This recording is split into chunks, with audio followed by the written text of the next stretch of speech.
Hey, this is Chris from DSX Machina, and I am with...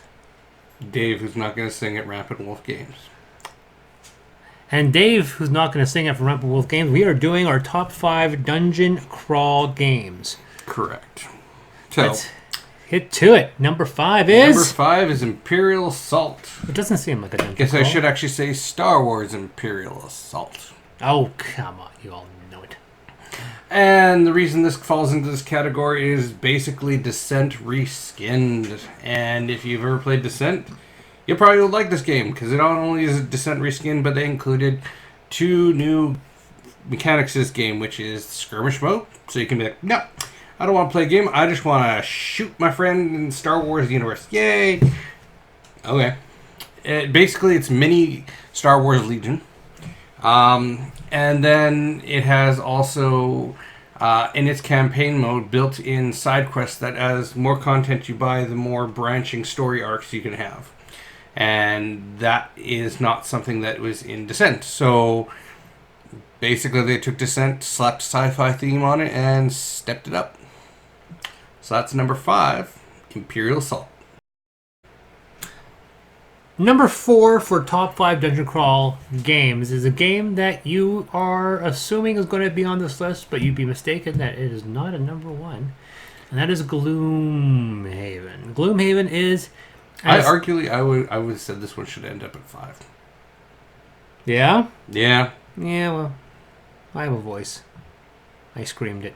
At least I didn't put it lower. Your favorite games are below it. You have to admit, all the games we have, 3, 2, or 1, are better than this. Oh, yeah. Yeah, we are definitely in agreement there. Yeah. And that is Gloomhaven. Gloomhaven is a good game. Gloomhaven suffers from a few mechanical issues, a few long-term player issues, but ultimately it's still a really fun game. I do enjoy the combat system. It is very lengthy for what it tries to do, but you just have to give it credit for the amount of game in that box. And that is number 4, Gloomhaven. Coming at number 3 for our top dungeon crawl games So top 5 is a game that will basically would kill you if you dumped all of its content on you. If you got all of them. If you got all Can of it. you just buy the core set and just enjoy it? Yeah. You don't have to buy the 50 boxes that you currently have. No, but with the other boxes you get all the other worlds, right? All of the stories. Yeah. How far have you gone in, by the way? Not all that stuff, but everything else. So you've gone through all the other boxes. Bits and pieces of it, yeah. So you still have 1, 2, 3, 4, 5, 6, 7, 8, 9, 10 boxes of content you have not gone through. Plus the core set. The other one, core set. Gotcha. There's 3 core sets. Wow. Correction. Wow. Technically speaking, there's 4 if you count Wow. the new... Nope, that's Wow. wrong. There's 6. 1, 2, 3, 4, 5. There's 5 core sets because there is with the Adventures one that just hit Kickstarter, there is the Vikings, and then there's the Spanish Conquistadors. No one never suspects the Spanish... It was the weirdest option they could have come up with. When I saw It is a multi-genre, because when you look at Shadow of Brimstone, if you were to remove the word Shadow of Brimstone, you would swear there were 12 completely different games on Oh, there. yeah. The only connecting thread between them is the fact that the word Shadows of Brimstone. It's not even on the second one. Yeah, it is. Forbidden Fortress, Temple. No, actually, you're right. It's Yeah, not. it's not there. Yeah. Like you can just erase it and you wouldn't know that those were all Yeah. in the same setting. So what's it like? Basically, it is a dungeon crawl where you can slide. No. You can go through portals to other worlds, and Thus the setting jokes that we were just making. which you can encounter things like Hellfire Succubi, Lust Army, the Blasted Waste, Feral Vampires, Black Fang Tribes, Werewolf, Feral Kin. You're just reading him off. I am Forest of the Dead. You can encounter. There's a reason why Shadow of Brimstone is like on nearly every top 5 list we do. If there's a excuse to bring it on the list, we'll do it because it occupies half your collection. It really does. I'm surprised I don't see Armada on your list more because you have a whole section for just Armada. I do. Yeah. So that's coming in at number 3, Shadows of Brimstone. Number 2 for Dungeon Crawl I was going to say Dungeon Crawl Classic, but that's a board role-playing game company. Dungeon Crawl Games is Mansions of Madness. Second edition. You know, the one that everyone plays, the one that people like because it has the thing that so many people seem to hate, and that is the app support. The one that removes the need of a GM that's not having as much fun as the players. Have you ever played it with the GM? No. I have. Is it good? It's not fun. There you go. And it proved such a successful formula, they would end up retroactively kind of adding a similar idea in Descent and Imperial Assault, and then most recently with Lord of the Rings Journeys to Middle-earth, which is basically a reskinned version of this game. Yep. It is a deeply thematic game. The wife made me get. You got it? My wife doesn't watch these. I got it 3 days ago at the recording of this.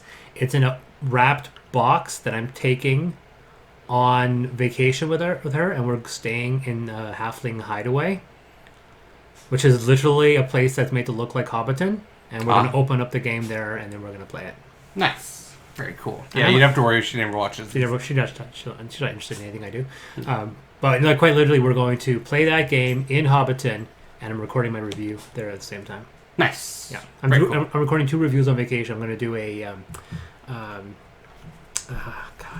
I was trying to find a copy of Vinhos, but Vinhos is really hard to get. Mm-hmm. So I'm going to do a review for Viticulture while we're on our wine trip, and then when we go to Hobbiton, we're going to do a review for Lord of the Rings. Nice. So that is Mansions of Madness 2nd edition. And now, coming at number 1. Dun, dun, dun, dun, dun, dun, dun. Yeah, he still hasn't played it. Midara. This game is an interesting game. It is a tale of a game that took 4 years to get to market, and once it got to market, it crushed the competition. When they went to go do their next Kickstarter, they went from their first Kickstarter making only about $300,000-400,000 to bringing in a full $2.5 million. Across the 3 to 4 US. Converted to Canadian, it's 3.6. That tells you how bad the exchange rates. Yeah. Which means that Awakened Realms and Trial by Trolley at the same time beat them. Yeah. Because Trial by Trolley and the Awakened Realms game both got to 4. Yeah. Just so bad. But by the same token, you took a bunch of guys from Canada in obscurity that kept plugging away on their game. That people were just like, "Why are you gonna?" It's been 4 years. Give me my game. And then we got the game, and everybody shut the hell up because it was amazing. I'm amazed that there wasn't a riot, because I've been part of campaigns that took less. It had less of an overrun. Yeah. And people went ballistic. Oh yeah, it is, and that's why it's kind of a rags to riches, or just kind of like the go little guy story. Because I might have to buy Midara because I have a friend moving up from Vancouver, Yep. and he's moving up on the condition that we play Midara. He's like, I want to play this game. You gonna buy it? I'm like, you realize you might not get it for 2 years. Doesn't matter. If I come up, we're gonna play it. I'm like, fine. Well, and that's the thing is, like, it went from obscurity to it is in the top 10 now on Board Game Geek. Yeah, I think it is number 6. So it went from obscurity to the number 10 in the hotness. I could be higher. 8.9. So under overall, it's still 1,400. In thematic, it's 214. So it's still way off the top 10 or the top 20. Where it's in the hotness, I don't know. Oh, just click on BGG, like the main page for BGG.